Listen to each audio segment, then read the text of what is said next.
السلام عليكم ورحمة الله وبركاته. إن الحمد لله نحمده ونستعينه ونستغفره ونؤمن به ونتوكل عليه ونعوذ بالله من شرور أنفسنا ومن سيئات أعمالنا. من يهده الله فلا مضل له ومن يضلله فلا هادي له. وأشهد أن لا إله إلا الله وحده لا شريك له وأشهد أن محمدا عبده ورسوله. أما بعد فإن أصدق الحديث كتاب الله وأحسن الهدي هدي محمد صلى الله عليه وسلم وخير الأمور عوازمها وشر الأمور محدثاتها وكل محدثة بدعة وكل بدعة ضلالة وكل ضلالة في النار. প্রিয় দিনী ভাইরা, আল্লাহ সুবহানাহু ওয়া তাআলার কাছে আমরা শুকরিয়া জ্ঞাপন করছি, যিনি আমাদেরকে জুমার সালাত আদায় করার পরে আবারও দ্বীনের ইলম অর্জন করার জন্য বসার তৌফিক এনায়েত করেছেন। এজন্য বলি আলহামদুলিল্লাহ। আমরা দারসুল বুখারীর কিতাবুল ঈমানের উপর আলোচনা পেশ করছিলাম। ঈমানের সংজ্ঞার ভিতরে গিয়ে বিভিন্ন যে ফিরকার জন্ম হয়েছে আমরা সে বিষয়ে আলোচনা পেশ করছিলাম। আল্লাহর রাসূল সাল্লাল্লাহু আলাইহি ওয়াসাল্লাম কিছু হাদিসে ভবিষ্যৎবাণী করেছেন যে কিয়ামতের আগে অনেক দল তৈরি হবে, অনেক মতভেদ তৈরি হবে। এক হাদিসে আসছে এভাবে যে আল্লাহ রাসূল সাল্লাল্লাহু আলাইহি ওয়াসাল্লাম বলেন, ইন্না বনি ইসরাঈলা তাফাররাকাত আলা সিনতাইন ওয়া সাবঈনা মিল্লা। বনি ইসরাঈল 72টা ফিরকায় বিভক্ত হয়েছিল। ওয়া তাফতারিকু উম্মতি আলা সালাসিন ওয়া সাবঈনা মিল্লাতান, আর আমার উম্মত অচিরেই 73 ফিরকায় বিভক্ত হবে। কুল্লুহুম ফিন্নার, এরা সকলেই জাহান্নামী হবে। ইল্লা মিল্লাতান ওয়াহিদা, তবে একটা মাত্র দল জান্নাতি হবে। সাহাবায়ে কেরাম জিজ্ঞেস করলেন, ইয়া রাসূলুল্লাহ, সেই দলটি কারা, তাদের কি পরিচয়? আল্লাহর রাসূল সাল্লাল্লাহু আলাইহি ওয়াসাল্লাম বললেন, মা আনা আলাইহি ওয়া আসহাবি, আমি এবং আমার সাহাবীরা যে মতের উপরে, যে পথের উপরে, যে আমলের উপরে, যে আকীদার উপরে আছি, এটার উপরে যারা থাকবে তারাই কেবলমাত্র নাজাত পাবে। আমরা লক্ষ্য করেছি যে আল্লাহর রাসূল সাল্লাল্লাহু আলাইহি ওয়াসাল্লামের দুনিয়ার থেকে চলে যাওয়ার পরেই সাহাবায়ে কেরামদের যুগ শেষ হতে না হতেই সেই দলগুলো তৈরি হয়েছে। আমরা এই দলগুলোকে আলোচনা করার পূর্বে যে কথাটা আগেও বলেছি আবারও পরিষ্কার করতে চাই। এখানে আহলে হকদের মধ্যে কিছু গ্রুপ আছে। আহলুস সুন্নাহ ওয়াল জামাআ এটা একটা জামা। অবশ্য মুসলিমদের মধ্যে কোনো জামা নেই, এইটা কোনো দলের নাম না। আসলে আহলুস সুন্নাহ ওয়াল জামাআ কোনো দলের নাম না, এটা একটা পরিচয়। যেমন আমি বললাম যে চট্টগ্রাম যেতে হলে আপনার কাঁচপুর ব্রিজ পার হতে হবে, এরকম লক্ষণ আরো কিছু বলে দিলাম। তো এগুলোর দ্বারা উদ্দেশ্যই নয় যে রাস্তা কয়েকটা বলা উদ্দেশ্যমান, সিফাত বলে এগুলোকে। এটা যারা বুঝতে না পারে তারা মনে করে যে এটা একটা নাম হয়ে গেল, দল হয়ে গেল। মুহাজির এবং আনসার দুইটা দল না, মুসলিমদের দুইটা দল না, মুসলিমদের দুইটা অংশের সিফাত। মুসলিম সবাই, ওই মুসলিমদের মধ্যে কিছু ছিল যারা মক্কার থেকে হিজরত করে মদিনায় গেছিল, এদেরকে বলা হয় মুহাজির।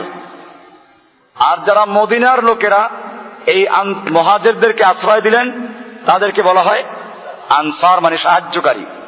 মুহাজির শব্দের অর্থ হিজরতকারী, আনসার মানে হচ্ছে সাহায্যকারীর দল। এটা ইসলামের কোন ফেরকা তৈরি করে নাই তারা। ঠিক এরকম আহলুস সুন্নাহ ওয়াল জামাআ মানে হচ্ছে মুসলিমদের একটা জামাত থাকবে। এই জামার লক্ষণ হচ্ছে তারা সাহাবায়ে কেরামদেরকে অনুসরণ করবে।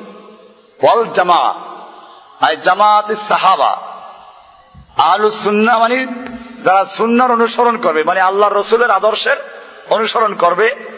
ওয়াল জামা মানে মাল জামা, জামাতুস সাহাবা, জামাতুল মুসলিমিন, মুসলিমিনদের জামার মধ্যে ঐক্যবদ্ধ হয়ে এরকম একটা জামা থাকবে।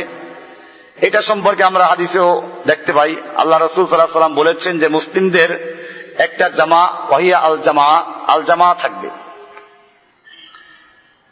তো সেই জামাটাকে বলা হয় আহলুস সুন্নাহ ওয়াল জামা, যেহেতু তারা সাহাবীদেরকে অনুসরণ করবেন। এই জামার আকীদা, এর মধ্যে যারা ছোটখাটো বিষয় নিয়ে ইখতিলাফ আছে, বিভিন্ন গ্রুপ আছে, এটা আমাদের ক্লিয়ার হতে হবে।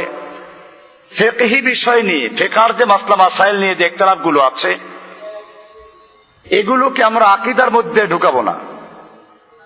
কারণ উম্মতের আসলাফ যারা চলে গেছেন তারা কেউ বলেন নাই যে কি আছে হানাফি, শাফি, হাম্বলি, মালিকি, এগুলো সেই ফিরকার অন্তর্ভুক্ত। এগুলো আমাদের মনে রাখতে হবে যে ফিকহার উপর ভিত্তি করে। আকীদার ক্ষেত্রে এনাদের মধ্যে কোনো দ্বিমত ছিল না, বেশিরভাগ ক্ষেত্রেই এরা একমত। হ্যাঁ, কিছু কিছু ছোটখাটো বিষয়ে দ্বিমত আছে। আমরা এই আহলে হকদের দুইটা গ্রুপ দেখতে পাই। একটা হচ্ছে মুহাদ্দিসিনদের এক গ্রুপ, এই পক্ষে আছেন ইমাম শাফি, ইমাম মালিক, ইমাম আহমদ ইবনে হাম্বল, ইমাম বুখারী, ইমাম মুসলিম, তিরমিজি, নাসাই, অর্থাৎ মুহাদ্দিসিন, হাদিসের ইমাম যারা, এরা একদিকে। আর একদিকে মুতাকাল্লিমিন, এর মধ্যে আছেন হানাফি মাযহাবের ইমামরা। এদের মধ্যে সামান্য কিছু বেশকম আছে, সেটা আমি গত সপ্তাহে বলেছিলাম, এই সপ্তাহে আরো ক্লিয়ার করার জন্য বলছি। এই ইখতিলাফটা শাব্দিক ইখতিলাফ, শাব্দিক মতভেদ। কিরকম? হানাফিয়ারা বলে ঈমান কাকে বলে? ঈমান বলা হয় ওয়া তাসদীকু বিমা উলিমা মাজিউর রাসূল সাল্লাল্লাহু আলাইহি ওয়াসাল্লাম ইজমালান ফিমা উলিমা ইজমালান ওয়া তাফসীলান ফিমা উলিমা তাফসীলান ওয়াল আমালু শর্তুহু। ঈমান বলা হয় আল্লাহর রাসূল সাল্লাল্লাহু আলাইহি ওয়াসাল্লাম যা কিছু নিয়ে এসেছেন, আল্লাহ রাসূল সাল্লাল্লাহু আলাইহি ওয়াসাল্লাম আল্লাহর পক্ষ থেকে যা এনেছেন সেগুলোর প্রতি বিশ্বাস স্থাপন করা, বিশ্বাস করা, তাসদীক। যেগুলো বিস্তারিত ব্যাখ্যা সহ আল্লাহ রাসূল দিয়েছেন ওগুলো আমাদের বিস্তারিত ব্যাখ্যা সহ মানতে হবে। যেমন সালাত, সালাত আল্লাহ ফরজ করেছেন, এখন সালাত মানলাম, যেমন ফকিররা মানে সালাত কায়েম করো, কায়েম করতে বলেছে, পড়তে বলে নাই, এটা ঈমান হবে না। যেটার ব্যাখ্যা আল্লাহ রাসূল দিয়েছেন ওটা ওই ব্যাখ্যা সহ ঈমান আনতে হবে। আল্লাহ রাসূল সাল্লাল্লাহু আলাইহি ওয়াসাল্লামকে আল্লাহ তাআলা মেরাজে সালাত দিয়েছেন, কোরআনে বারবার আসছে আকিমুস সালাত। এই সালাত কেমনে কায়েম করতে হবে তার একটা ব্যাখ্যাও আল্লাহ তাআলা দিয়েছেন। জিবরাইলকে পাঠাইলেন, জিবরাইল জোহরের সময় আসলেন, উযু করলেন, আল্লাহর রাসূলকে নিয়ে উযু করাইলেন, বাইতুল্লাহর সামনে দাঁড়াইলেন, জোহরের নামাজ পড়াইলেন আউয়াল ওয়াক্তে, আসর পড়াইলেন যখন সূর্য ঢলে এক মেসাল পরিমাণ হইল, তারপরে আসর পড়াইলেন, আসর এক মেসালের সময়, আর মাগরিব পড়াইলেন সূর্য ডোবার পরে। এরকম এশা পড়াইলেন সূর্যের যখন ওই যে কিরণ যেটা পূর্ব আকাশে পশ্চিম আকাশে দেখা যায় সূর্য ডোবার পরে, এটা শফাক বলে, এটা ডুবে যাওয়ার পরে। ফজর পড়লেন একেবারে সুবে সাথে খাওয়া মাত্র। এইগুলো প্রথম দিন। দ্বিতীয় দিন জোহর পড়লেন কালকে যে সময় আসর পড়েছিল ওই সময়, মানে এক মেসালের পরে। মাগরিব পড়লেন সেই সূর্য ডুবার সময়, ডোবার পরে। আসর পড়লেন দুই মেসালের সময়, যখন দুই মেসাল, বুখারী হাদিসে এটাই আছে, দুই মেসাল মানে একটা ঠিক দুপুরের সময় একটা লাকড়ি দাঁড় করাইবেন, ওই সময় যে ছায়াটা থেকে ওটা একবার ছায়া আসলি, এটা মৌসুম ভেদে বড় ছোট হয়। শীতের কালে একটু বড় হয়, গরমের দিনে ছোট হয়, মৌসুম ভেদে বড় ছোট হয়। তো ঠিক দুপুরের সময় একটা লাঠি দাঁড় করাইলে পরে যে ছায়াটা হয় এটার নাম কি? ছায়ায়ে আসলি। এইটা বাদ দেওয়ার পরে যখন আস্তে আস্তে ছায়াটা বড় হয়, তো ওই লাঠির এক মেসাল, এক লাঠি পরিমাণ যদি হয়, এটাকে বলে এক মেসাল। আল্লাহ রাসূল সাল্লাল্লাহু আলাইহি ওয়াসাল্লাম প্রথম দিন যোহর পড়লেন, সূর্যের ছায়া আসলি যাওয়ার পরে ঢলার পরেই যোহর পড়লেন প্রথম দিন। আর আসর পড়লেন ওই এক মেসালের সময়। আর দ্বিতীয় দিন আসর পড়লেন, যোহর পড়লেন এক মেসালের সময়, মানে এক মেসালের একটু আগে, যাতে এক মেসালে শেষ হয়ে যায়। আর দ্বিতীয় দিন আসর পড়লেন কোন সময়? দুই লাঠি, দুই মেসাল হয়ে যাওয়ার পরে। এরপরে মাগরিব পড়লেন সূর্য ডুবার পরে, যেভাবে বললাম। এশার নামাজ পড়লেন একেবারে রাত্র 1/3 হয়ে যাওয়ার পরে দ্বিতীয় দিন। ফজর পড়লেন একেবারে ফজরের শেষ টাইমে, সূর্য ওঠার আগে। এইভাবে 2 দিন নামাজ পড়াইলেন। এরপরে বললেন, ইয়া মুহাম্মদ হাযা ওয়াক্তুকা ওয়াল ওয়াক্তুল আম্বিয়া মিন ক্বাবলিকা। হে মুহাম্মদ সাল্লাল্লাহু আলাইহি ওয়াসাল্লাম, এটা হলো আপনার জন্য নামাজের সময়, এবং আপনার পূর্বে যারা গেছেন তাদেরও এইটা সময় ছিল।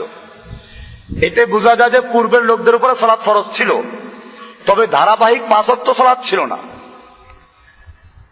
যেমন হাদিসে দেখা যায় যোহরের সালাত এটা আগে ছিল, আসরের সালাতটাও আগে ছিল। যোহরের সালাত ইব্রাহিম আলাইহিস সালামের যখন কোরবানি কবুল হয়ে গেল, তখন তিনি শুকরিয়া আদায় করার জন্য যোহর পড়া শুরু করলেন। আসরের সালাতকে বলেছিলেন দাউদ আলাইহিস সালাম।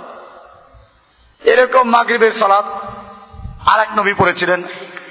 এশার সালাতটা অন্য কোন উম্মতকে দেওয়া হয় নাই, এটা শুধুমাত্র আমাদেরকেই দেওয়া হয়েছে, এটা হাদিসে বর্ণিত আছে। আল্লাহর রাসূল সাল্লাল্লাহু আলাইহি ওয়াসাল্লাম সালাত আদায় করলেন, কায়েম করলেন কেমনে? জিবরাইল শিখাই দিলেন। আল্লাহর নবী আবার সাহাবীদেরকে শিখাইলেন। সাহাবীদেরকে শিখাই বললেন, সল্লু কামা রাআইতুমুনি উসাল্লি, আমাকে যেরকম ভাবে তোমরা সালাত আদায় করতে দেখতে পাচ্ছ, ঠিক তোমরা এভাবেই সালাত আদায় করবে। এটা ভিন্ন বিষয়, মৌলিক বিষয়ে তেমন কোনো পার্থক্য নাই। কিছু কিছু বিষয়ে এই আহলুস সুন্নাহ ইখতিলাফ আছে, রাফুল ইয়াদাইন করবে কিনা। এক্ষেত্রে দেখেন এই ইখতিলাফগুলো তো মারাত্মক না। হানাফি মাযহাবে কিন্তু রাফি ইয়াদাইন নাজায়েজ না, মুস্তাহাব নিয়ে ইখতিলাফ। হানাফি ইমামরা বলেছেন রাফুল ইয়াদাইন করা যায়, তবে না করা মুস্তাহাব। কিছু দলিল আছে, হানাফিরা বলে এটা। আর অন্য ইমামরা বলেন যে না, রাফুল ইয়াদাইন করাটা মুস্তাহাব, করতে হবে, না করাটা মুস্তাহাবের খিলাফ। হাদিসে আছে এটা, এবং হাদিস বেশিরভাগ রাফুল ইয়াদাইনের পক্ষে। আপনি বুখারীতে দেখলে দেখবেন রাফুল ইয়াদাইনের পক্ষে হাদিস বেশি। যাই হোক, এটা আমি আজকে ওই মাসলা যাচ্ছি না, কোনটা সহি কোনটা গায়রে সহি সেই সিদ্ধান্ত দিচ্ছি না। আমি আজকে একটা অন্য বিষয় বয়ান করতেছি। এই যে নিজেদের মধ্যে যে দ্বন্দ্বটা, এটা কিন্তু অত মারাত্মক না। আমিন জোরে বলা আসতে বলেনি, কিছু ইখতিলাফ আছে। আমিন জোরে বলবো না আসতে বলবো, এক্ষেত্রে হানাফিয়ারা ইমাম আবু হানিফার বক্তব্য হচ্ছে যে আসতে বলাটা মুস্তাহাব। উনি কিছু দলিল পেশ করেন। তিরমিজিতে আপনারা দেখবেন একটাই হাদিস ওয়াইল ইবনে হুজুর থেকে বর্ণিত, সুফিয়ানের ধারায় যে বর্ণিত, সেখানে বলা আছে মাদ্দা বিহা সাওতাহু, জোরে আওয়াজ বলেছেন। আর ওই একই হাদিস সবার থেকে বর্ণিত যে সনদটা, সেখানে আছে খাফাদা বিহা সাওতাহু, আসতে বলেছেন। হানাফিয়ারা ওই আসতে বলাটাকে প্রাধান্য দেয়, এটা মুস্তাহাব, জোরে বললেও জায়েজ। হানাফি মাযহাবে জোরে বললে নামাজ বাতিল হবে তা না কিন্তু। আবার অন্য ইমামরা বলেছেন না, জোরে বলাটা মুস্তাহাব, আসতে বলাও বললে নামাজ বাতিল হবে না। তাহলে বিষয়টা এরকম। একটা জায়গায় শুধু ইখতিলাফটা বড় ধরনের, সেটা হচ্ছে কিরাত খালফাল ইমাম। ইমামের পিছনে সূরা ফাতিহা পড়ব কিনা, এটা নিয়ে দেখেন ইমাম আবু হানিফাতে কয়েকটা মত আছে। তা আমি সেই দিকে যাচ্ছি না, ওনাদের কিছু দলিল আছে, কিছু যুক্তি আছে। আবার সূরা ফাতিহা পড়ার পক্ষে এইখানে ইখতিলাফটা জায়েজ না জায়েজের না, মানে মুস্তাহাবের না, জায়েজ না জায়েজের। হানাফিয়ারা বলে সূরা ফাতিহা পড়া যাবে না, মাকরুহ হবে, তাহরিমি হবে। আর অন্যান্য ইমামদের বক্তব্য হচ্ছে এটা পড়া ওয়াজিব, না পড়লে নামাজ হবে না। তো এটা নিয়ে ইখতিলাফটা গুরুত্বপূর্ণ ইখতিলাফ। এক্ষেত্রেও হানাফি মাযহাবের অনেক ইমামদের বিভিন্ন মত আছে। কেউ কেউ বলেছেন যে যেসব নামাজে ইমাম জোরে পড়ে ওইখানে ইমামের কেরাত শুনবে মুক্তাদি, আর যেখানে ইমাম আস্তে পড়ে সেখানে মুক্তাদি সূরা ফাতিহা পড়বে। তো যাই হোক, এই বিষয়গুলোকে নিয়ে আমরা ফিকহি ইখতিলাফ, সবাই কিছু কিছু দলিল পেশ করে হাদিসের কারণে। এখন যারা যেটার পক্ষে তারা ওই পক্ষে মজবুত দলিল পেশ করে, অন্যটাকে তারা দুর্বল বলে বা জবাব দেয় বা মনসুখ বলে। এই বিচারে আমরা আজকে যাচ্ছি না। আমরা যেটা বলছি তা হচ্ছে এই যে এই যে ইখতিলাফটা, এই ইখতিলাফগুলো মৌলিক বিষয় নিয়ে না, এখন ইমানের সংজ্ঞার মধ্যেই গন্ডগোল হয়ে গেল।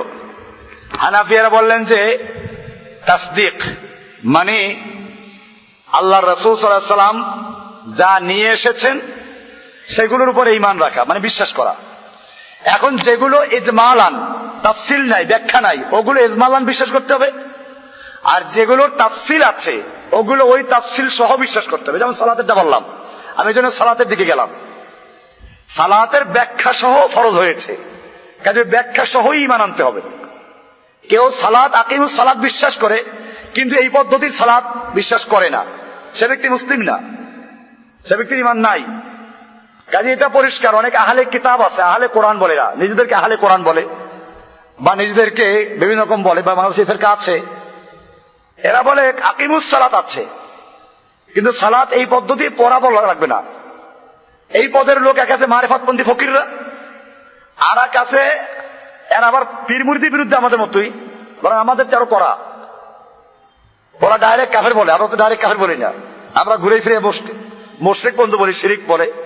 বাকি এর মধ্যেও শিরকে আকবার না শিরকে আসগার আমরা সেগুলো ব্যাখ্যা যাচ্ছি না। অনেক ক্ষেত্রে শিরকে আকবার হয়, অনেক ক্ষেত্রে শিরকে আসগার হয়। আমরা এই কথা বলে আমরা বলি, আমরা তাকফিরে মুতলাক করি, তাকফিরে মুআয়্যান করি না। নির্দিষ্ট ব্যক্তিকে তাকফির করতে সতর্কতা অবলম্বন করা, এটা আমাদের আলোচনায় আসবে, খাওয়ারিজদের আলোচনার মধ্যে আমরা করবো এগুলো ইনশাআল্লাহ। তো বলতেছিলাম, হানাফির এখানে বললেন যে এই বিশ্বাস করার নাম হচ্ছে ঈমান, তার মানে আমল ঈমানের অংশ না। তবে আমল শর্ত। আমল কি? শর্ত। খুব খেয়াল করেন, শর্ত বলার মানে হচ্ছে এই শর্ত যেটা, সেটা ভিতরের অংশ না। যেমন মনে করুন, সালাতের জন্য উযু করা শর্ত, কিন্তু উযু কিন্তু সালাতের ভিতরের অংশ না। সালাতের জন্য কিবলামুখী হওয়া শর্ত, কিন্তু সালাতের ভিতর অংশ, ভিতর অংশ রুকু করা, সেজদা করা, কিরাত পড়া, এগুলো ফরজ। তো এইগুলো ভিতরের অংশ, এগুলোকে বলা হয় জুজ। আর শর্তুসায় খারেজুসায়, শর্ত যেটা ওটা বাহিরের জিনিস। তা হানাফিয়ার আমলকে বললো বাহিরের, আর ঈমান হলো তাসদিকের নাম। অপরদিকে মুহাদ্দিসিনদের যে নামগুলো বললাম, ওনাদের বক্তব্য হচ্ছে না, ঈমান শুধু বিশ্বাস করার নাম না, বরং ওই সালাতের উজুর মতো না, বরং রুকুর মতো, সেজদার মতো। রুকু সেজদা যেমন সালাতের জুজ অংশ, এরকম ভাবে আমলটা ঈমানের অংশ। ঈমানের কি অংশ? এটা বলে কারা? মুহাদ্দিসিনরা। এখন এই দুই পক্ষে দলিল আছে। দুই পক্ষে কি আছে? ইমাম বুখারী এটা দলিল পেশ করেছেন শুরুতে, আমরা ওগুলো পেশ করবো ইনশাআল্লাহ। শুরুতেই বলেছেন আল ঈমানু কওলুন ওয়া আমালুন, কওলুন ওয়া ফি'লুন। ঈমান মুখের স্বীকৃতি এবং আমল, এটা ঈমানের অংশ। এবং এর উপর দলিল পেশ করেছেন। কোরআনে বলা আছে বিভিন্ন বিষয় সম্পর্কে, যেমন কোরআন নাজিল হলে মুনাফিকরা বলতো আইয়ুকুম যাদাতুহু হাযিহি ঈমানা, এটা কার ঈমানকে বৃদ্ধি করলো? আল্লাহ বলছেন ফাআম্মাল্লাযিনা আমানু ফাযাদাতুহুম ঈমানা, যারা মুমিন তাদের ঈমান বাড়ে কমে। তাহলে এই যে ঈমান বাড়ে, তো বাড়ে, ঈমান বাড়ে কিসের কারণে? আমল বাড়ার কারণে। তাহলে এটা আমল ঈমানের অংশ। এভাবে দলিল পেশ করেছেন। উনি শুরুতে বলেছেন বুনিয়াল ইসলাম আলা খামসিন, ইসলামের বেনা স্থাপন করা হয়েছে 5টা জিনিস উপরে। তাহলে 5টা মিলে গঠিত ঈমান, এর মধ্যে আমল আছে। এই জন্য উনি বলেছেন হুয়া কওলুন ওয়া ফি'লুন ওয়া ইয়াজিদু ওয়া ইয়ানকুসু, ঈমান বাড়ে কমে, ঈমান বাড়ে কমে। হানাফি মাযহাবে ইমাম আমানুল্লাহ বলছেন, বা মুতাকাল্লিমিন বলতে পারেন এদেরকে, এরা বলছেন যে ঈমান যেহেতু তাসদিকের নাম, এটা বারে কমে না। ওনারা এই আয়াতগুলোর জবাব দেন কি? দেখেন আগে মুহাদ্দিসিনদের দলিলগুলো দেখেন। কোরআনে অনেকগুলো আয়াত নিয়ে আসেন এখানে, লিয়াজদাদু ঈমানাম মা ঈমানিহিম, যাতে করে তাদের ঈমানের সঙ্গে আরো ঈমান বৃদ্ধি পায়, এক আয়াত। আর এক আয়াতে বলছেন ওয়াজিদনাহুম হুদা, আমি তাদের হেদায়েতকে বৃদ্ধি করে দিয়েছি। আর এক আয়াতে বলছে ওয়ায়াজিদুল্লাহুল্লাযীনা হাত্তাদাউ হুদান, যারা হেদায়েত প্রাপ্ত তাদের হিদায়েত আরো ঈমান বৃদ্ধি পায়। এরকম ভাবে ওয়ায়াজদাদুল্লাযীনা আমানু ঈমানান, যারা মুমিন তাদের ঈমানকে আল্লাহ বৃদ্ধি করে দেন।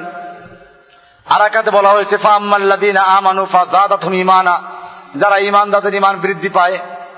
এরকম ভাবে মক্কার কুফফাররা মদিনার লোকদেরকে ভয় দেখাবার জন্য বলেছিল ইন্নান নাসা ক্বাদ জামাউ লাকুম ফাখশাউহুম, তোমাদের বিরুদ্ধে বিশাল সেনা সমাবেশ করা হয়েছে, ফাখশাউহুম, তোমরা ভয় করো, তোমরা পারবে না, তোমাদের শেষ করে ফেলবে। ফাযাদাহুম ঈমানা, এতে তাদের ঈমান আরো বাড়ছে। এরকম বলা হয়েছে আল হুব্বু ফিল্লাহ ওয়াল বুগদু ফিল্লাহ মিনাল ঈমান, হুব্বু ফিল্লাহ বুগদু ফিল্লাহ, আল্লাহর জন্য ভালোবাসা আল্লাহর জন্য সত্যিকার ঈমানের অংশ। এরকম বলা আছে ঈমানের 72টা শাখা আছে, 77টা শাখা আছে। এই সবগুলো মিলাইলে বোঝা যায় কি ঈমান একটা মোরাক্কাব। মোরাক্কাব মানে যেমন ভর্তা, আলু, পেঁয়াজ, মরিচ, এগুলো ভর্তার রোকন, জুস, এইগুলো মিলে কি হয়? ভর্তা হয়। তো এরকম এই সবগুলো মিলেই হলো ইসলাম, ঈমান অংশ। এই জন্য মুহাদ্দিসিনদের কাছে যখন ঈমানের সংজ্ঞা জিজ্ঞেস করবেন, তখন তারা বলবে ঈমান কাকে বলে? আল ঈমান ও কওলুন ওয়া ফি'লুন, ইকরারুন কওলুন ওয়া ফি'লুন আমালুন। ঈমান হচ্ছে মুখে স্বীকৃতি দেওয়া, তাসদীকুন বিল জানান, আল ঈমানু ইকরারুন বিল লিসান, মুখে স্বীকৃতি দেওয়া, তাসদীকুন বিল জানান, অন্তরে বিশ্বাস করা, ও আমালুন বিল আরকান, এবং কাজে বাস্তবায়ন করা, মানে আমল করা। এটা হলো মুহাদ্দিসিনদের বক্তব্য।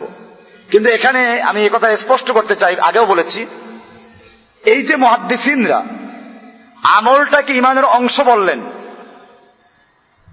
অংশটা কোন ধরনের অংশটা আমাদের খেয়াল করতে হবে। এখন অংশ না হইলে জিনিসটা হয় না। আরবিতে প্রবাদ আছে, ইন্তেফাউল জুজ ইয়াস্তালজিম ইন্তেফাউল কুল, একটা জুজ যদি না থাকে পুরো জিনিসটাই শেষ হয়ে যায়। এখন আমলকে ঈমানের অংশ বলা হয়েছে, মুহাদ্দিসিনরা অংশ বলেছেন ঠিকই, কিন্তু এইরকম বলেন নাই যে আবার একটা জুজ গেলে ঈমান শেষ, কাফের হয়ে গেছে। এই জন্য আহলুস সুন্নাহ ওয়াল জামার বক্তব্য হচ্ছে ওয়ালা নুকাফফিরু বিযামবিন, গুনাহে কাবিরা করলে আমরা তাকে কাফের বলবো না, মা লাম ইস্তাহিল আও ইস্তাহজি, যতক্ষণ পর্যন্ত সে ওই গুনাহটাকে হালাল মনে করে না করবে, অথবা উপহাস না করবে, মজাক না করবে, তুচ্ছ তাচ্ছিল্য না করবে। যেমন আমাদের যুগে অনেকে বলে আল্লাহর এই আইন এই যুগে চলে না, এটা নিয়ে উপহাস করে, মজাক করে, এদের ঈমান থাকবে না। আর একটা হচ্ছে মানে কিন্তু করতে পারে না, একে আহলুস সুন্নাহ ওয়াল জামাত কাফের বলে না। তবে এর মধ্যে ব্যতিক্রম আছে সালাতের বিষয়টা, এটা আমি আগে আলোচনা করেছি। কিন্তু একজন রোজা রাখলো না, তাই কাফের বলা হয় না। তাহলে বুঝা গেল ওনারা জুজ বলেছেন, অংশ বলেছেন। এই অংশ বলার মানে এই নয় যে এই অংশটা না পাইলে সে ঈমান থেকে খারিজ হয়ে গেছে, এটা পরিষ্কার। মুহাদ্দিসিনদের সঙ্গে কথার মিল আছে মুতাজিলা এবং খাওয়ারিজদের। কাদের? তারাও বলে ঈমান এই তিনটা জিনিসের সমন্বয়ে গঠিত। পার্থক্যটা কোন জায়গায়? মুহাদ্দিসিনরা বলেন নাই যে একটা গুনাহ করলেই সে কাফের হয়ে গেছে, কিন্তু ওই মুতাজিলা খাওয়ারিজদের বক্তব্য হচ্ছে গুনাহে কাবিরা করলে সে ইসলাম থেকে খারিজ হয়ে যায়, ইসলাম থেকে খারিজ হয়ে যায়। খারিজ হইয়া গেল, এখন কোথায় গেল? কাফের হয়ে গেল কিনা, কাফেরে ঢুকলো কিনা, এইখানে আবার ওদের মধ্যে আবার দ্বিমত। খাওয়ারেজ বলে ইসলাম থেকে বের হয়ে গেছে, তো কই যাবে? কাফের হয়ে যাবে, কাফের। আর মুতাজিলা বলে ইসলাম থেকে বের হয়েছে ঠিক, কিন্তু কাফের হয় নাই। কোথায় আছে? মাঝখানে আছে, মুজাবজাব। মুযাবযাবিনা বাইনা যালিকা লা ইলাহা হাউলাই ওয়া লা ইলাহা হাউলাই। ওরা মাঝামাঝি আছে, ওরা না মুমিনদের দলে না কাফেরদের দলে, মাঝখানে থাকবে, কিন্তু পরিণতি এক। মুতাজিলারাও বলে যে এইরকম গুনাহে কাবিরা যে করলে ইসলাম থেকে খারিজ হয়ে গেল, এই অবস্থায় মরলে সে জাহান্নামী চিরস্থায়ী। আর খাওয়ারিজরাও বলে জাহান্নামী। এই ফলাফলে এক, নতিজা এক, রেজাল্ট এক। তাহলে আমি বলছিলাম যে এই লোকগুলো বাজাহের বাহ্যিক ভাবে ঈমান আমল ঈমানের অংশ, এই কথায় মুতাজিলা খাওয়ারিজরা মুহাদ্দিসিনদের সাথে এক, কথাটা মিলে, কিন্তু বাস্তবে অনেক পার্থক্য আছে। অপরদিকে মুতাকাল্লিমিন তথা হানাফিয়াদের সাথে মুরজিয়াদের মিল আছে। হানাফিয়ারা যেমন বলে ঈমান হচ্ছে তাসদিকের নাম ঈমান, মানে অন্তরের বিশ্বাস, এটা নাম ঈমান। ঠিক এরকম মুরজিয়ারাও বলে যে অন্তরের বিশ্বাস করার নাম ঈমান, এই কথাই মিল। কিন্তু তাই বলে মুরজিয়া আর হানাফি এক না। মুরজিয়ারা বলে তাসদিক করার নাম ঈমান, বিশ্বাস করার নাম ঈমান, কাজে আমলের দরকার নাই, আমলের দরকার নাই। বরং তারা আরো অ্যাডভান্স করেছে, আমলের দরকার তো দরকার নাই, বরং যদি অন্তরে বিশ্বাস থাকে, ঈমান থাকে, তাসদিক, তাহলে সে গুনাহ করলে অসুবিধা নাই। তারা বলে আল মাসিয়াতু লা তাদুররু মাল ঈমান কামা আন্না তাআতা লা তানফাউ মাল কুফর। কাফের অবস্থায় গুনাহ করলে, পাপ করলে যদি কোনো ক্ষতি না হয়, কি বললাম, কাফের অবস্থায় ইবাদত করলে যদি কোনো লাভ না হয়, কাফের অবস্থায় নামাজ পড়লো, রোজা রাখলো, হিন্দু, খ্রিস্টান, বৌদ্ধ, কাফের অবস্থায় ইবাদত করলে কোনো লাভ আছে? সবাই বলে লাভ নাই। তো কাফের অবস্থায় ইবাদত করলে যদি কোনো লাভ না থাকে, তাহলে ঈমান অবস্থায়, মানে ওই যে অন্তরে বিশ্বাস তাসদিক, ঈমান অবস্থায় গুনাহ করলেও কোনো অসুবিধা নাই। এদের নাম কি? মুরজিয়া। এদের নাম কি? মুরজিয়া। আমার দেশে যে একদল লোক আছে যে নামাজ না পড়লে কি হবে, ঈমান ঠিক আছে, এরা বাস্তবে মুরজিয়া। বাস্তবে কি এরা?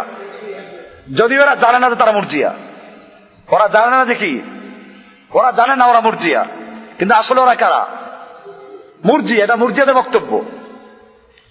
এই মুরজিয়ারা বাজাহের বাহ্যিক দৃষ্টিতে তাসদিকের নাম ঈমান, এই হিসেবে তারা হানাফিয়াদের সাথে মিল আছে। কিন্তু হানাফিয়ারা বলে না এই কথা যে আমল দরকার নেই, বরং আমল কি শর্ত।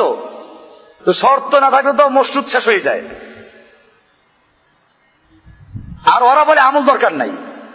এই জন্য মনে রাখতে হবে আহলুস সুন্নাহ ওয়াল জামাআর যে গ্রুপগুলো, এদের মধ্যে ইখতিলাফটা ওই ইখতিলাফ না যেটা ওদের সাথে আমাদের ইখতিলাফ। তাহলে মুহাদ্দিসিনরা ঈমানকে, আমলকে ঈমানের অংশ বলেছেন, কিন্তু এমন অংশ না যে অংশ পালন না করলেই কাফের হয়ে যায়।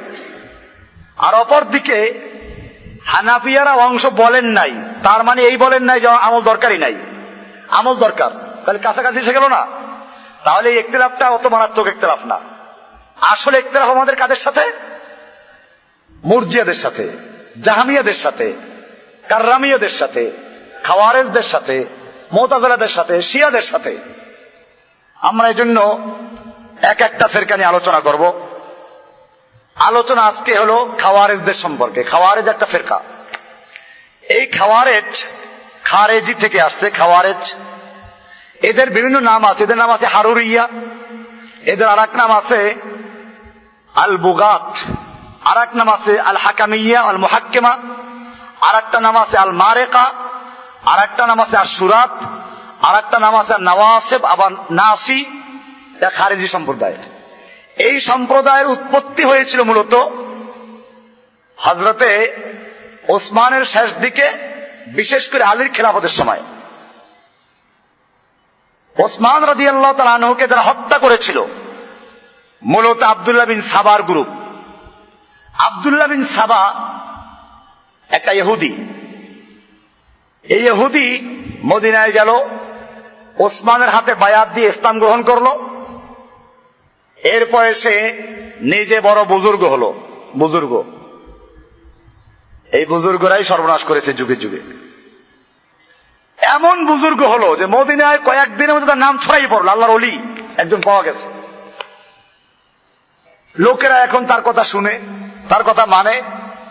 এরপরে আস্তে আস্তে সে চক্রান্ত শুরু করলো যে আল্লাহর নবীর পরে খলিফা হওয়ার উপযুক্ত ছিল আলী। এই যে খলিফা না বানাইয়া আবু বকর, ওমর, ওসমানরা খলিফা হইলে ঠিক করে নাই। ওসমানের বিরুদ্ধে বিভিন্ন অপবাদ দেওয়া শুরু করলো। ওসমান রাদিয়াল্লাহু তাআলা ধনী ছিলেন, তিনি তার আত্মীয় স্বজনদেরকে সাহায্য করতেন, এটাকে নিয়ে গেল স্বজনপ্রীতি। এইভাবে কিছু অভিযোগ তৈরি করলো। ওসমান রাদিয়াল্লাহু তাআলা যখন টের পাইলেন বিষয়টা, তাকে ডাকাইলেন, ডাকাইয়ে তাকে সাবধান করলেন। লোকটা বুঝতে পারলো যে আমার চক্রান্ত ধরা পড়ে গেছে। এবারে সে মদিনার থেকে সরল, চলে গেল ইরাকের মুসেল এলাকায়। মুসেল, এই দেখবেন ও যেখানে যেখানে গেছে ওখানে বেদাত তৈরি হয়েছে। এই বেদাতে মিলাদের বেদাত তৈরি হয়েছে মুসেলে। মুসেলে গিয়ে একই কারবার শুরু করলো, সেখানে বিরাট দল তৈরি করে ফেললো। মুসেলে যে তৎকালীন খলিফার পক্ষ থেকে, ওসমানের পক্ষ থেকে গভর্নর ছিল, সে যখন টের পাইল তাকে ডাকাইলো, সাবধান করলো। ও ওখান থেকে পালাই গেল, গেল মিশরে। মিশরে গিয়ে সে ব্যাপকভাবে কাজ করলো এবং গোপনে গোপনে কাজ করে সে একটা জামাত তৈরি করলো, ফাতেমি, মানে নবীর পরিবারের মহব্বতে ফাতেমি। আমাদের দেশে দেখবেন কিছু বক্তা বের হয়েছে, দেখবেন এরা শিয়াদের এজেন্ট। ফাতেমা, হাসান, হুসাইন, নামটাও ভালো করে বলতে পারে না। হাসাইন, হুসাইন কি বলে? ওই যে ভৈরবের কি একটা আছে না, ক্যাসেটের বক্তা তফাজ্জল, ও বক্তব্য বলে হাসাইন হুসাইন। কি বলে? হাসাইন হুসাইন। এ শুধু একটা হাফেজ, আলেমও না। আমি তো ওর এলাকায় আমি প্রতি মাসে একবার প্রোগ্রাম করি।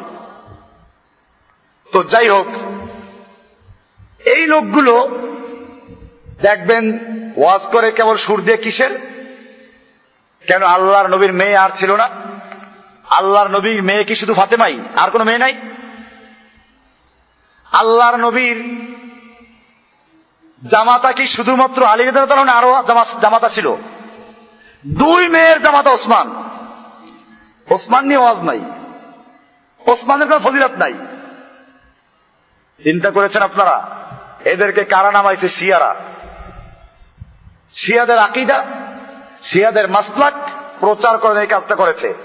এই শিয়াদের প্রথম নেতা হল আব্দুল্লাহ বিন সাবা।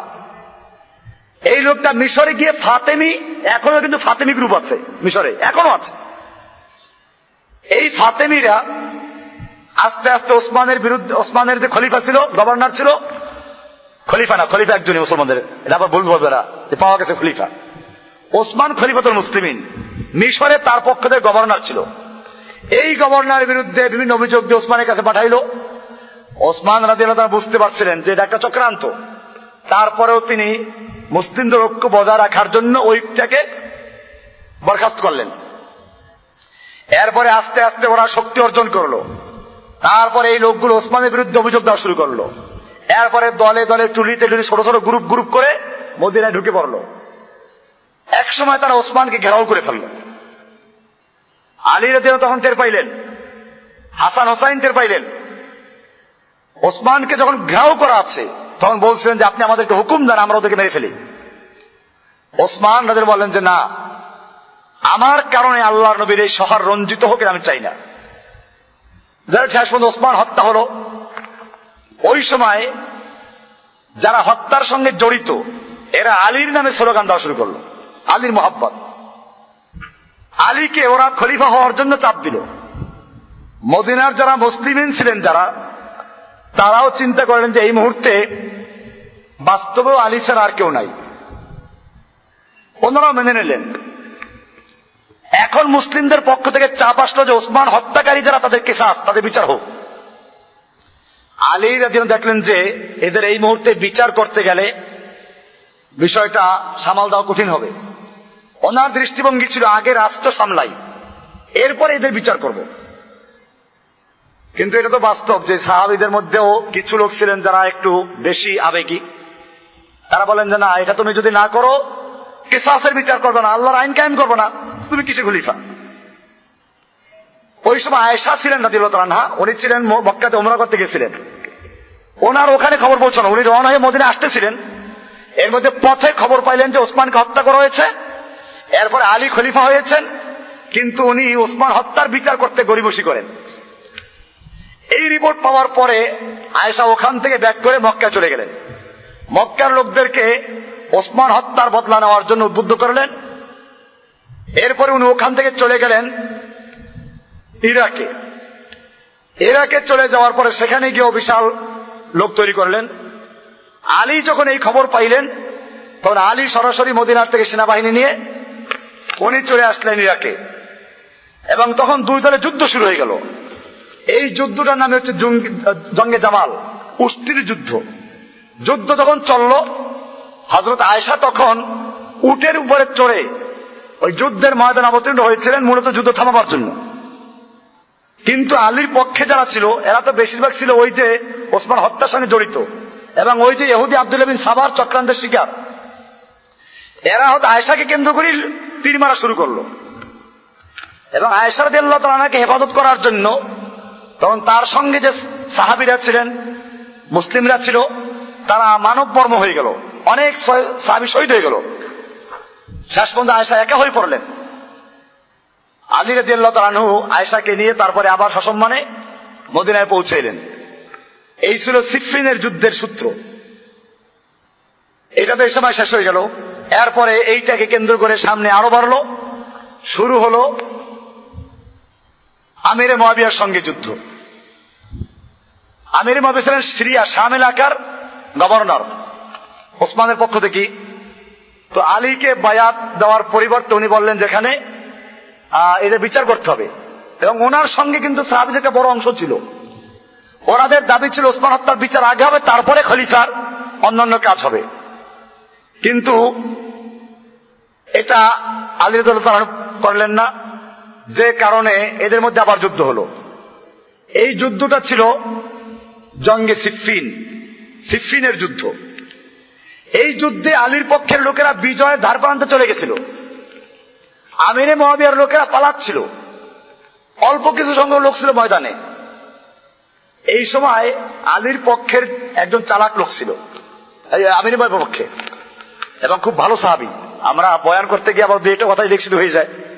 আমর ইবনে আস রাদিয়াল্লাহু তাআলা আনহু, ইনি কাতিব ওহী জগতের মধ্যে একজন খুব বিশিষ্ট সাহাবী। তাহলে আমিরে মুয়াবিয়ার সঙ্গে বড় বড় সাহাবীরা ছিলেন। উনি পরামর্শ দিল যে তোমরা একটা কাজ করো, কোরআন শরীফ বর্ষার মাথায় কোরআন রেখে ওদেরকে আহ্বান করো, আমরা কোরআন দ্বারা ফয়সালা করো, যুদ্ধ করবো না। আলী রাদিয়াল্লাহু তাআলা তখন বললেন যে না, যুদ্ধ চালাও, এটা চক্রান্ত।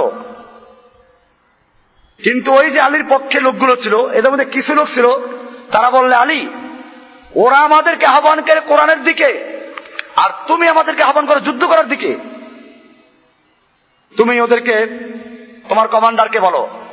উস্তুর আন-নাখাই ছিল আলীর যে যুদ্ধের সেবা চালার, তার নাম ছিল উস্তুর ইবনে আল-নাখাই। উস্তুরকে ডেকে আনো, তাকে যুদ্ধ করতে বারণ করো, না তোমার বিরুদ্ধে আমরা যুদ্ধ করবো। ওসমানের সঙ্গে যা করা হয়েছে তোমার সঙ্গে তাই করবো, আর তোমাকে হত্যা করবো। আলী রাদিয়াল্লাহু তাআলা আনহু বাধ্য হয়ে এই ফয়সালা মেনে নিলেন।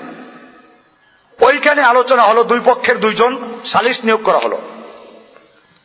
আলীর পক্ষে আবু মুসা আশআরী রাদিয়াল্লাহু তাআলা আনহু, অপরদিকে আমিরে মুয়াবিয়ার পক্ষে আমর ইবনে আস রাদিয়াল্লাহু তাআলা আনহু। দুইজনে অনেক বড় সাহাবী, প্রবীণ সাহাবী। এই দুইজনে সিদ্ধান্ত দিবেন। ওনারা 6 মাস সময় নিলেন। এই 6 মাসের মধ্যে ওনারা একটা সিদ্ধান্ত দিবেন, সেটা দুই পক্ষেই মানতে বাধ্য। এই সময় আলীর পক্ষের কিছু লোকেরা তারা বলে এটা হবে না। এই শুরু হলো, তুমি সালিশ বানাইলে কি জন্য? সালিশ বানা যাবে না। ইনিল হুকমু ইল্লা লিল্লাহ, কথা সত্য, উদ্দেশ্য খারাপ। আল্লাহ ছাড়া কারো হুকুম চলবে না। আল্লাহ ছাড়া কারো হুকুম, তো কথা তো ঠিকই করে না আয়াত। উদ্দেশ্য খারাপ, উদ্দেশ্য হলো তুমি যে সালিশ মানলে এটা চলবে না। এরা এখান থেকে প্রায় 12,000 লোক আলীর থেকে বিদ্রোহ করে চলে গেল হারুরা নামক জায়গায়। কোথায়? হারুরা। আলী ওখানে নিজে আব্বাসকে পাঠাইলেন, ইবনে আব্বাসকে সম্ভবত পাঠাইছিলেন, ইবনে আব্বাসকে। ইবনে আব্বাসকে এদেরকে বুঝে টুঝে নিয়ে আসলেন যে ঠিক আছে আমরা দেখি। এরা আসলো।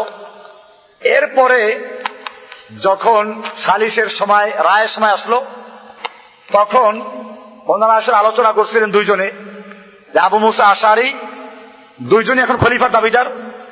আবু মুসা আশারী খলিফার, কারণ দুই হাদিসে বলা আছে যে দুই খলিফার দাবিদার হয় তার ভিতরে কতল করো, কাজে এই হিসাবে এখন কতল করতে হবে, কাজে তার চেয়ে আমরা দুইজনকে বরখাস্ত করবো, তৃতীয় একজন খলিফা বানাবো। এই ছিল আলোচনা। তো আলী রাদিয়াল্লাহু পক্ষ যে আবু মুসা আশারী, উনি সবার সামনে দাঁড়াই বললেন যে আমি আলীর পক্ষে ঘোষণা করছি যে আলী রাদিয়াল্লাহু তাআলা খেলাফতের দাবির থেকে সরে গেলেন। তো এখন আর এক পক্ষে ঘোষণা করবে, কিন্তু তিনি বললেন যে এখন যে একজন সরে গেছে দাবিদার এখন একজন, কাজে আমির মুআবিয়া খলিফা, ওনাকে বরখাস্ত করার দরকার নাই। এইটা যখন আলীর পক্ষে লোকেরা মানতে পারে নাই, ওই বিশেষ করে যারা আগেই খারেজ হয়ে গেছিল, চলে গেছিল, ওই লোকগুলো বলে সুযোগ তোমাকে আগেই বলেছিলাম যে তুমি সালিশ মানবা না, এই সালিশ মানছে জন্য কাফের হয়ে গেছো, তুমি কাফের, আমির মুআবিয়া কাফের, তোমার পক্ষে যারা তারা কাফের, যারা সালিশি করেছে ওরা কাফের, অর্থাৎ যারা সমর্থন করে তারা কাফের, সব কাফের হয়ে গেছে। এই আবার তারা ওইখানে চলে গেল বিদ্রোহ করে। ওরা ওদের একজন কমান্ডার বানাইলো, আব্দুল্লাহ বিন কাউয়া, এ হলো ওদের কমান্ডার ছিল। আর একজনকে ওরা পাইল সেবা সালার। এরপরে তারা কিছু আকীদা তৈরি করলো, সে আকীদাগুলো হলো খাওয়ারিজদের আকীদা। আমরা খাওয়ারিজদের আকীদা ইনশাআল্লাহ আগামী আলোচনা পেশ করব, আল্লাহ তাআলা যদি তৌফিক দান করেন। কাজে খাওয়ারিজদের আকীদাগুলো আমাদের জানা প্রয়োজন। আমরা দিনের কাজ করতে খাওয়ারিজদের কোন আকীদা আমাদের মধ্যে না আসে। খাওয়ারিজদের প্রথম কাজ হলো কি করা, পাইকারি ভাবে যে গুনাহ কাবিরা করবে তাকে কাফের বলা, তাকে কি বলা, কাফের বলা। এটা খাওয়ারিজদের প্রথম কাজ। আমরা ইনশাআল্লাহ এগুলো নিয়ে আবার আলোচনা করব। আল্লাহ সুবহানাহু ওয়া তাআলা আমাদের সকলকে বিষয়গুলোকে বুঝার এবং আমল করার তৌফিক দান করুন। সুবহানাল্লাহি ওয়া বিহামদিহি, সুবহানাকাল্লাহুম্মা ওয়া বিহামদিকা, আশহাদু আল্লা ইলাহা ইল্লা আনতা, আস্তাগফিরুকা ওয়া আতুবু ইলাইক।